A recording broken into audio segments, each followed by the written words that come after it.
بسم اللہ الرحمن الرحیم ہن لباس لکم وانتم لباس لہن۔ یہ اصل میں پہلے ایک سوال تھا، اس کو دیکھ لیتے ہیں، سبق دیکھ لیں گے۔ سوال عام طور سے جس کی بنیاد ہے فیمنزم بولتے ہیں حقوق نسواں کا خیال اور حقوق نسواں کا تصور۔ حقوق نسواں کے تعلق سے جو اس وقت میں سوال سب سے زیادہ گردش کر رہا ہے، خاص طور پر سوشل میڈیا پر ان لوگوں کے ذہنوں میں، وہ یہ ہے کہ قرآن کریم نے ایک جگہ پر عورتوں کے متعلق یہ بات کہی ہے، نساؤکم حرث لکم فاتوا حرثکم انا شئتم، اور یہ قرآن کریم کی جو آیت ہے وہ آیت نمبر 223 ہے، جس کے اندر یہ مضمون آیا ہے سورہ بقرہ کی کہ تمہاری عورتیں تمہاری کھیتیاں ہیں، فاتوا حرثکم انا شئتم، تو تم اپنی کھیتیوں میں آؤ جہاں سے تم چاہو۔ یہ ایک تصور ہے اور یہ ایک خیال ہے جس کو ذکر کیا گیا ہے، اور اس کا باقاعدہ ایک سوچا اٹھا ہوا ہے اور باقاعدہ یہ سوال گردش کر رہا ہے۔ اصل میں جتنے بھی قرآن کریم کے اوپر جو سوالات اٹھے ہیں یا کیے جاتے ہیں، وہ قرآن کریم کے صحیح بات کو نہ سمجھنے کی وجہ سے کیا جاتا ہے۔ قرآن کریم نے عورتوں کے متعلق پہلے اصل میں ہمیں یہ دیکھنا ہوگا کہ قرآن کریم جس دور کے اندر اترا تھا، اس دور کے اندر عورتوں کے متعلق کیا رویے رہے تھے۔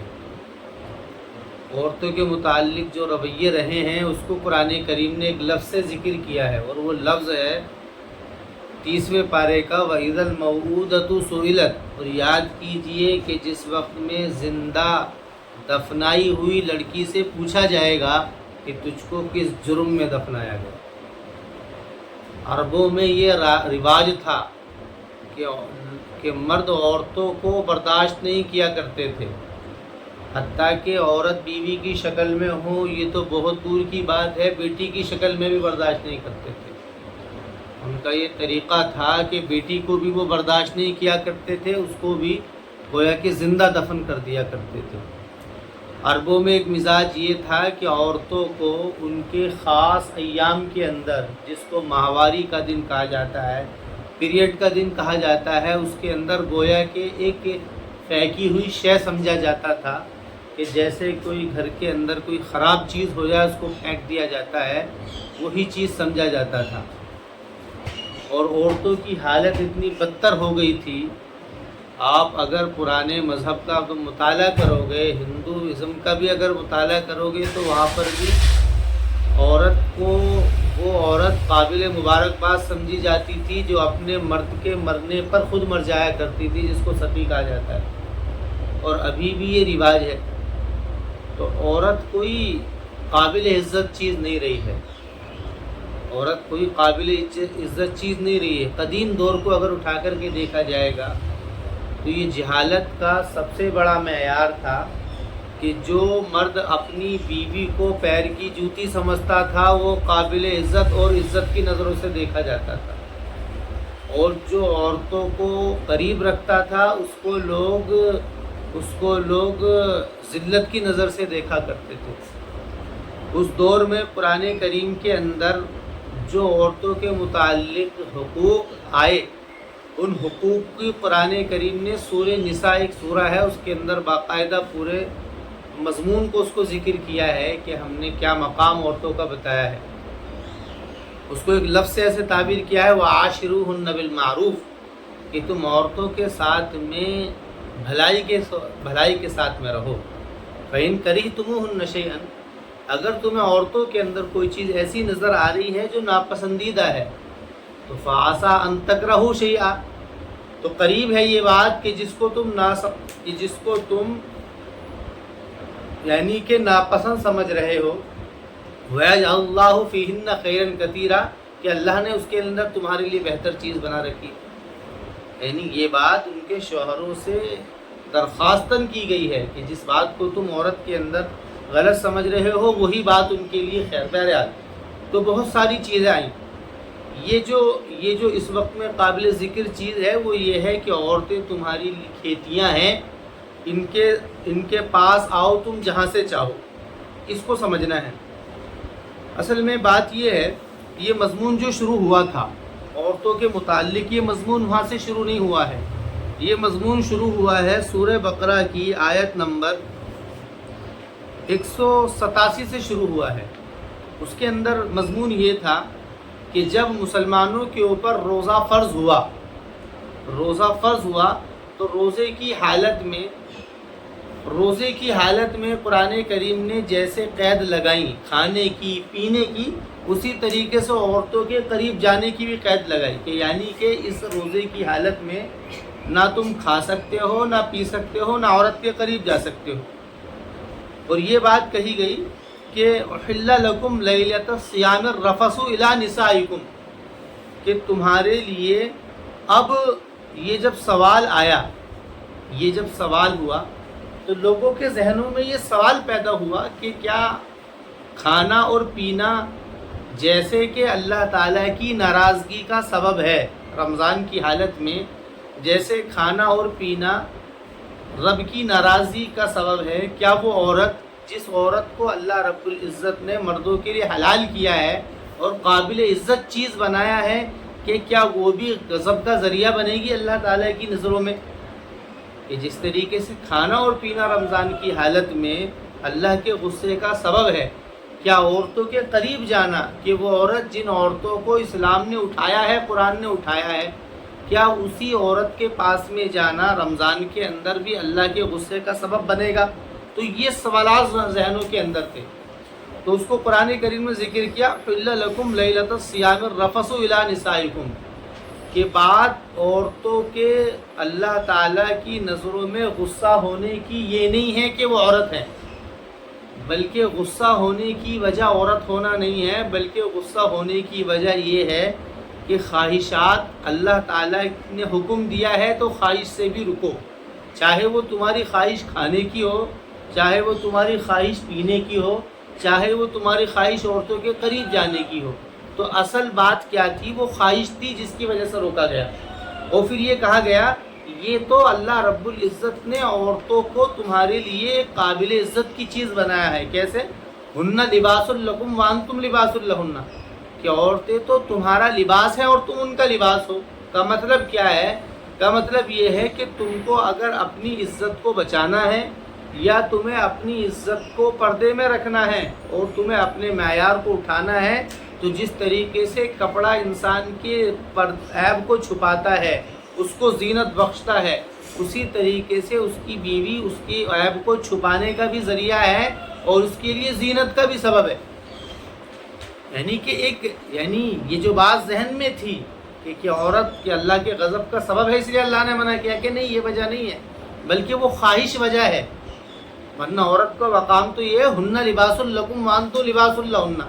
کہ وہ عورتیں تمہارے لیے لباس ہیں اور تم کا لباس ہو. یہ بات قرآن کریم نے کہی. اس کے بعد میں مضمون آگے چلتا گیا. پھر قرآن کریم کی 223 نمبر کے اندر ایک اور 200، اس کے اندر پھر قرآن کریم نے 20 نمبر آیت کے اندر 221 نمبر آیت کے اندر اللہ رب العزت نے ایک اور بات فرمائی اور یہ کہی ولا تنکحوا المشرکات حتی یؤمنن ولا امۃ خیر من مشرکۃ ولو اعجبتکم ولا عبد مؤمن خیر من مشرک ولو اعجبکم اولئک یدعون الی النار واللہ یدعو الی الجنۃ والمغفرہ. پھر قرآن کریم چونکہ اصل میں معیار کیا ہے؟ معیار اسلام کے اوپر ہے. اسلام کے اوپر معیار ہے تو یہ بات ذکر فرمائی کہ دیکھیے عورتیں ہونا جس طریقے سے عورت کا عورت ہونا، جیسے اللہ رب العزت نے اس کے مقام کو اٹھایا ہے عورت ہونے کا، اس کے اندر ایک چیز اور خیال کرنے کی ہے کہ اس کے اندر اصل عورت کے اندر عورت ہونا یہ عزت کا سبب نہیں ہے، یا مردوں کا مرد ہونا یہ عزت کے سبب نہیں ہے، بلکہ مردوں کے اندر جو صورت ہے عزت کے ہونے کی یا عورتوں کے اندر وہ اصل کیا ہے؟ وہ توحید کا ماننا ہے، یعنی وہ اس خدا کو ایک ماننا ہے. خدا کو ایک ماننا یہ بھی ایک بنیاد ہے، یہ بھی ایک بنیاد ہے۔ جیسا کہ عورت کا انسان ہونا ایک بنیاد ہے اس کے باعزت ہونے کی، اسی طریقے سے ایک بنیاد باعزت ہونے کی عورتوں کے انسان ہونے کے ساتھ ساتھ میں اس خدا کو ایک ماننا ہے، جیسا کہ مردوں کے اندر بھی یہ صفت ہے، مردوں کے اندر بھی ایک وجہ ہے اس کے قابل عزت ہونے کی کہ وہ اللہ کو ایک مانتا ہے۔ دوسری بات یہ کہی، تیسری بات یہ کہی گئی وَيَسْأَلُونَكَ عَنِ الْمَحِيضِ۔ اب اصل میں سوال یہ پیدا ہو گیا تھا کہ جب عورت کو قابل عزت بنا دیا گیا ہے اور وہاں پر خواہش کی وجہ سے روک دیا گیا تھا کہ خواہش سے دوری یہ اصل میں رمضان کا مقصد ہے، اس وجہ سے روک دیا گیا تھا، تو عورت کے ان مخصوص ایام کے اندر جو ان کا یعنی کہ حیض کا زمانہ ہوتا ہے، پیریڈ کا زمانہ ہوتا ہے، اس دور میں صحابہ کے ذہن میں ایک سوال پیدا ہوا کہ اس دور میں ہم کیا کریں، کیونکہ رسول اکرم علیہ الصلوۃ والسلام نے ان کو منع کیا تھا کہ اس زمانے میں تم ان کے قریب مت آؤ۔ تو اب چونکہ جہالت کا ایک رویہ گزشتہ پرانے دور سے یہ چل رہا تھا کہ ان ایام کے اندر عورتوں کو یعنی کہ ذلیل چیز سمجھا جاتا تھا، اور یہ خیال وہیں سے پیدا ہوا تھا کہ جب کچھ لوگوں نے اس زمانے میں اس کو ذلیل سمجھا تو بعد کے زمانے میں بھی پھر یہ رویہ بڑھتا چلا گیا۔ تو یہ کس سوال صحابہ کے اندر پیدا تھا، مسلمانوں کے اندر، تو یہ جب سوال ذہن کے اندر آیا تو اس کا قرآن نے جواب دیا۔ جواب اس طریقے سے دیا ہے وَيَسْأَلُونَكَ عَنِ الْمَحِيضِ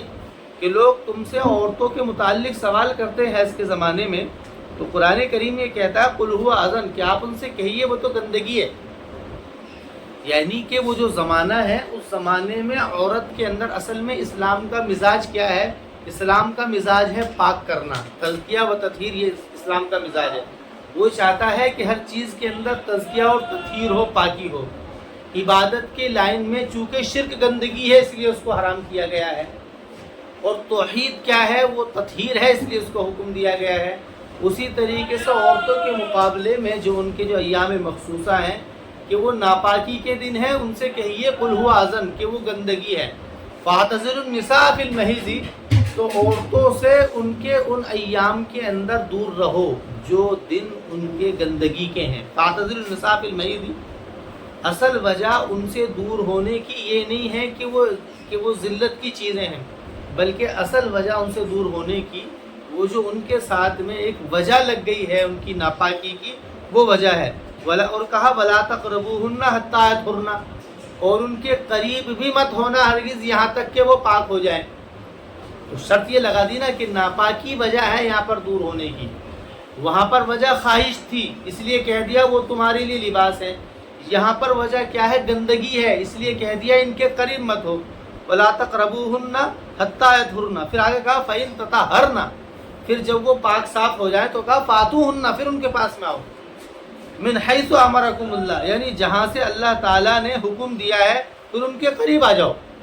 یعنی کہ اب جو ایک قید جو تھی ان سے دوری کی وہ ختم ہو گئی ہے، تو اب اس کی وجہ سے تم یوں مت سمجھو کہ اب تو یہ ذلت کی چیز ہے، نہیں، وہ ایک وجہ تھی جو عارضی ایک وجہ تھی وہ ختم ہو گئی ہے، اب تم ان کے قریب آؤ۔ اور آگے پھر فرمایا ان اللہ یحب التوابین و یحب المتطہرین، اور پھر فرمایا نساؤکم حرث لکم فاتوا حرثکم انا شئتم۔ تو وہ جو نظریہ ذہن کے اندر کریٹ تھا جہالت کے زمانے کے اندر کہ اس زمانے کی وجہ سے عورت کو پورے کلی طور پر ان کو رد کر دیا جاتا تھا، اس کے اوپر قرآن نے کہا نساؤکم حرث لکم کہ یہ عورتیں تو تمہاری کھیتیاں ہیں۔ کھیتی اصل میں کیا ہے کہ کھیتی جو ہے وہ اردو زبان کے اندر یا ہندی زبان کے اندر کھیتی ایک یہ یعنی کہ یہ ایسا لفظ ہے جو کہ لفظ مہذب نہیں ہے، یہ لفظ ایسا ہے جو کہ مہذب نہیں ہے، یعنی جس کو عزت کے طور پر یہ لفظ بولا نہیں جاتا کہ کھیت کھلیان، یعنی کہ ایک آدمی سے حالانکہ کسان کھیتی کر رہا ہے وہ اس کا اپنا بزنس ہے، ایک لفظ ہے بزنس، کاروبار، یہ ایک یعنی کہ بڑے اونچے دائرے سے دیکھا جاتا ہے،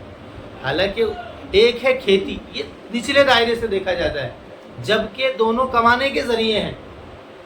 دونوں کمانے کے ذریعے ہیں، تو اس لیے کھیتی کو ایک اس انداز میں دیکھا جاتا ہے۔ حالانکہ اگر دیکھا جائے تو قدیم دور کے اندر لوگوں کے گزر بسر کا جو ذریعہ تھا وہ صرف یہی تھا، کاشتکاری تھی۔ بلکہ ہندوستان کے اندر بھی ایک نعرہ لگتا ہے، جے جوان جے کسان۔ جوان کا نعرہ اس لیے لگتا ہے کیونکہ وہ ملک کی سرحدوں کی حفاظت کرتا ہے، اور جے کسان کا نعرہ اس لیے لگتا ہے کیونکہ وہ کھیتی کر کے لوگوں کو اناج اور چاول یعنی کہ ان کو غذا فراہم کرتا ہے، اس لیے اس کا نعرہ باقاعدہ لگوایا جاتا ہے، جے جوان جے کسان، اس کا نعرہ لگوایا جاتا ہے۔ کیوں؟ کیونکہ وہ کھانے کا ذریعہ لوگوں کو فراہم کرتا ہے۔ تو یہ حالانکہ اس دور کے اندر بھی یہ قابل عزت کی چیز ہے، کیونکہ اگر وہاں سے نہیں آئے گا کھانے پینے کا تو آدمی کیا کھائے گا؟ ایک بات تو یہ تھی۔ تو دوسری بات یہ ہے کہ نساؤکم حرث لکم، تو قرآن کریم نے یہاں پر یہ بات پیش کی کہ جن عورتوں کو تم یوں سمجھ کر کے پھینک رہے ہو کہ ان کو تو یہ ایام مخصوصہ کے اندر گندگی آ گئی ہے، ان کو ہٹاؤ، کہہ رہے ہیں ایسا نہ کرنا، بلکہ یہ عورتیں جو تمہاری کھیتیاں ہیں، کھیتیاں کا مطلب جیسے تم اپنی کھیتی کو بارش کا پانی نہ ملنے کی وجہ سے اگنور نہیں کرتے ہو، یا اس کے اندر اگر گھاس پھوس پیدا ہو جائے تو اس کی وجہ سے تم اس کو اگنور نہیں کرتے ہو، تم ان کو نظر انداز نہیں کرتے ہو، بلکہ اس کے اندر جو گندگی ہے اس کو ختم کرتے ہو، اور ختم کرنے کے بعد میں اس کے اوپر تم محنت کوشش کرتے ہو تاکہ کہ وہ پیداوار کے قابل بنے۔ تو فرما رہے ہیں کیونکہ عربوں کی جو معیشت تھی وہ ساری کی ساری کھیتی کے اوپر ہی دار و مدار تھا اس کا، وہاں اس وقت کے طریقے کے بزنس نہیں تھے۔ قدیم دور کے اندر جو معیشت تھی، ابھی بھی جو گاؤں کے اندر لوگ رہتے ہیں ان کی بھی معیشت وہی ہے، کھیت کھلیانی ہے۔ تو کہا کہ نساؤکم حرث لکم، کہ عورتیں تمہاری کھیتیاں ہیں، فاتوا حرثکم انا شئتم، تم اپنی کھیتیوں میں جہاں سے آؤ، جہاں سے تم چاہو آؤ۔ یہ اصل مدعا ہے۔ یہ اصل مدعا اس لیے ہے، یہ بات کہی گئی ہے کہ یہ اصل میں تمہیں تم کو جو روکا گیا تھا حیض کے زمانے میں، وہ گندگی کی وجہ سے روکا تھا۔ وہ اصل روکنے کی وجہ یہ نہیں تھی کہ وہ قابل عزت چیز نہیں ہے، بلکہ وہ ایک گندگی تھی جس کی وجہ سے تمہیں روکا گیا ہے، ورنہ اصل بات یہ ہے کہ وہ گندگی ہے، وہ ختم ہو گئی ہے۔ اس سے کیا فرق پڑتا ہے کہ وہ گندگی تھی وہ ختم ہو گئی ہے؟ اصل تو وہ تمہاری کھیتیاں ہیں، یعنی کہ تمہاری کھیتیاں ہیں، یعنی کہ وہ ہم نے تمہارے ہی لیے، جب تمہارا ان سے عقد ہو گیا ہے، اب تمہارا نکاح ان سے ہو گیا ہے، تو اب یہ تمہاری ہی کھیتیاں ہیں۔ تو فاتوا حرثکم انا شئتم، تم اپنی کھیتیوں میں جہاں سے چاہو آؤ، جہاں سے چاہو آؤ، یعنی کہ یہ جو ہے، یعنی یہ اختیار کو وسعت دے دی گئی ہے،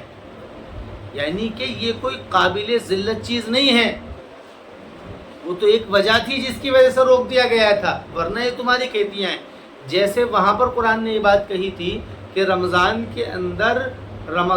کے اندر خواہش کی وجہ سے روکا گیا تھا عورتوں کے قریب آنے سے، جیسے عورتوں سے روکا گیا تھا ایسے ہی کھانے سے پینے سے بھی روکا گیا تھا۔ اب یہ نہیں ہے کہ روکنے کی وجہ یہ سمجھ لو کہ بھئی یہ عورت کوئی قابل عزت چیز نہیں ہے، بلکہ کہا ہن لباس لکم وانتم لباس لہن، کہ وہ عورتیں تمہارے لیے لباس ہیں، تم ان کا لباس ہو۔ اور یہاں پر پھر ایک قید یہاں لگائی گئی کہ عورتوں کے پاس میں حیض کے زمانے میں بھی ان سے دور رہو۔ تو کہا کہ حیض کے زمانے میں دور ہونے کی وجہ وہ گندگی ہے، ورنہ ہے وہ تمہاری کھیتیاں، کہ تم ان کے پاس میں جاؤ، ان کے پاس تم جاؤ، جیسے کہ وہاں پر خواہش کی وجہ سے روکا گیا تھا، ورنہ ہے وہ تمہارا لباس، یعنی کہ ان کے بغیر نہ تو تمہارا عیب چھپے گا اور نہ ہی تمہیں کوئی قابل تزئین چیز تم ہوگے۔ تو یہ اصل بنیادی وجہ تھی۔ اور یہ بات کہی گئی وَقَدِّمُوا لِأَنفُسِكُمْ، کہ تم اپنے لیے آگے کرو۔ آگے کرو کا مطلب کیا ہے کہ تمہاری جو نسل چلے گی اور تمہارا جو خاندان چلے گا وہ تمہاری اسی کھیتی کی وجہ سے، یعنی کہ اسی عورت کی وجہ سے چلے گا، کہ اس لیے تم اپنے لیے آگے بڑھاؤ، یعنی کہ تم جاؤ ان کے پاس میں، ان کو اگر تم عزت دو گے، حیض کی آنے کی وجہ سے ان کو تم قابل ذلت چیز نہیں سمجھو گے، اور تم ان کو عزت دو گے تو اس کے نتیجے میں جو تمہاری اولاد آئیں گی، نسل آئیں گی، وہ بھی قابل عزت بنیں گی، اور وہ تمہارے لیے آخرت کے اندر ذخیرہ بنے گی، یعنی آخرت کے لیے اولاد نیک ہوگی، وہ جو اچھے کام کرے گی اس کا تمہارے اندر حصہ ہوگا۔ وَقَدِّمُوا لِأَنفُسِكُمْ، اور فرمایا وَاتَّقُوا اللَّهَ، اور اللہ سے ڈرتے رہو، یعنی کہ ان عورتوں کے حق کے بارے میں اللہ سے ڈرتے رہو۔ ایسا نہ کرنا کہ ان کو حیض کی وجہ سے تم ان کو قابل ذلت چیز سمجھ کر کے اگنور کر دینا، ایسا نہ کرنا۔ واتقوا اللہ، اللہ سے ڈرتے رہنا۔ وَاعْلَمُوا أَنَّكُمْ مُلَاقُوهُ، اور یہ جان لینا کہ تم ایک دن اللہ سے ملاقات کرو گے، کیونکہ جواب دہی کا جو احساس ہوتا ہے وہ انسان کو ایک معیار کے اندر رکھتا ہے۔ اگر کسی کو یہ احساس ہی نہ ہو کہ جو میں کام کر رہا ہوں اس کام کے اوپر میرے سے کوئی سوال و جواب نہیں ہوگا، تو وہ اپنی مرضی وہاں چلاتا ہے۔ تو مسلمانوں کو یہاں پر ایجوکیٹ کیا گیا ہے کہ تم سے تمہاری عورتوں کے متعلق بھی سوال کیا جائے گا کہ تم نے ان کو اگنور کیا تھا، یا تم نے جو ان کے حق تھے تمہارے اوپر وہ تم نے حق ادا کیے تھے یا نہیں کیے تھے، اس کے متعلق تم سے سوال ہوگا۔ واتقوا اللہ وَاعْلَمُوا أَنَّكُمْ مُلَاقُوهُ، یہ بات جان لو کہ ایک دن تمہیں اللہ سے ملاقات کرنی ہے۔ وَبَشِّرِ الْمُؤْمِنِينَ، اور ان لوگوں کو خوشخبری سنا دیجئے جو ایمان والے ہیں، یعنی کہ جو عورتوں کے متعلق ان کے حق کی ادائیگی کرتے ہیں، ان کو حیض کی وجہ سے یا کسی دوسری اور وجہ سے قابل ذلت یعنی اگنور نہیں کرتے ہیں، آپ ایسے ایمان والوں کو خوشخبری سنا دیجئے، کیونکہ یہ مومنین اس کے بعد میں ذکر ہوا ہے، اس لیے یہاں سے مراد اس عقیدے کا ماننا ہے۔ کون سا عقیدہ؟ یعنی کہ عورتیں بھی قابل عزت ہیں، اللہ رب العزت نے تمہیں ان کی وجہ سے عزت کی چیز دی ہے۔ وبشر المؤمنین۔